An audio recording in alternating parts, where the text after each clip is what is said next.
swing is one of the most important components of the physical game because your arm swing determines the direction your ball is going. So as we know in bowling, repeating is key, and if your arm swing is not in great shape, it's going to be impossible to repeat shots. It's going to be really hard to have a strong release at the bottom. Also, it's going to make it really hard to create different types of shapes that you need. The perfect arm swing is the one that goes straight forward and straight back. If you look at some of the best bowlers in the world, the majority of their arm swings are aligned with the back of their head. Everything is in line, and it just makes it easier to repeat shots. So we really want to focus on minimizing the movement on the swing, keep it as straight as possible, and that's going to help us to repeat more shots and bowl your best. One of the most common mistakes that we usually see with the arm swing is when it bumps outside of your head. That's gonna make it really hard to have a strong release at the bottom. It's gonna make it really hard to create some shapes on the lane, and because it's coming outside of your head, it's gonna give you the tendency of pulling the bowling ball, creating inconsistency and make it really hard to repeat shots.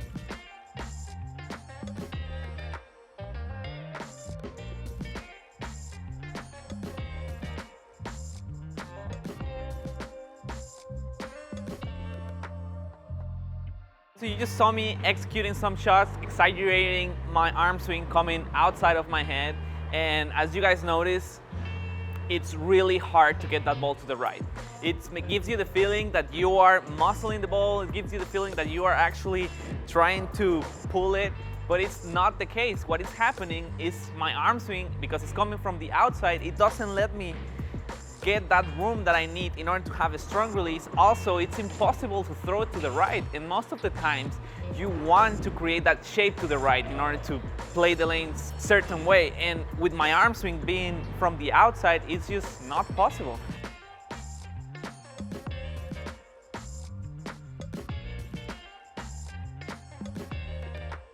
So the second problem right here is when the swing is too far inside your body. So that's gonna make you use your shoulders more. It's gonna make it really hard to repeat the shots. It's gonna make it really hard to get that nice strong release at the end.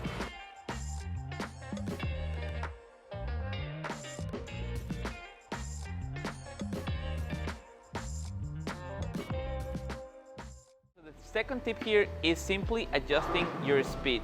So by slowing down our speed or throwing it faster, we can drastically affect our ball motion down lane. So if sometimes, for example, when the lanes are a little bit more oily than last week, we see like our ball having trouble to get through the pins, by simply adjusting our ball speed to throwing it a little bit slower, we may improve that carry. Or the other way around, if you don't want to move left and you see your ball start like hooking a little bit early, by throwing it faster, we can get our ball through the fronts a little bit better. So we're gonna go to lanes, and then we're gonna show you different tips so you can adjust your ball speed, either slowing down or throwing it faster. So here I'm gonna show you an easy tip to decrease your ball speed. So there are many different ways to do it, but the easiest one that I found without messing around with my swing or the way I throw it is simply by adjusting my footwork. So it's important to know that the power comes from the legs. So if we shorten our approach by a little bit, we will have less momentum, and therefore we're gonna be able to slow down our ball more. So what I like to do in order to have a slower speed is simply moving a step forward on my approach. So let's say if I normally stand on the dots, I'm just gonna move half a step forward and leave everything else the same. I'm gonna feel like I'm walking a little bit slower, and that's exactly what we want, because that's gonna help us to decrease our ball speed without messing around with our physical game.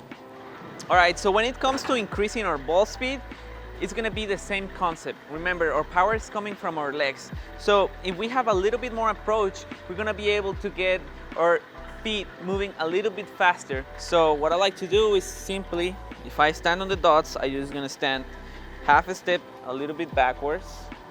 All right guys, so there you go, 2 easy tips to either increase or decrease your ball speed. It doesn't matter how many steps you take, the starting position is really important. You wanna have that athletic feel, you wanna have your feet staggered a little bit, you wanna have that knee bend, because that's gonna set you up on the whole approach. So if you are a little bit too leaning forward or a little bit too leaning back, that's gonna lead up to mess up your whole approach. So the second key that we're gonna touch upon here is the crossover step.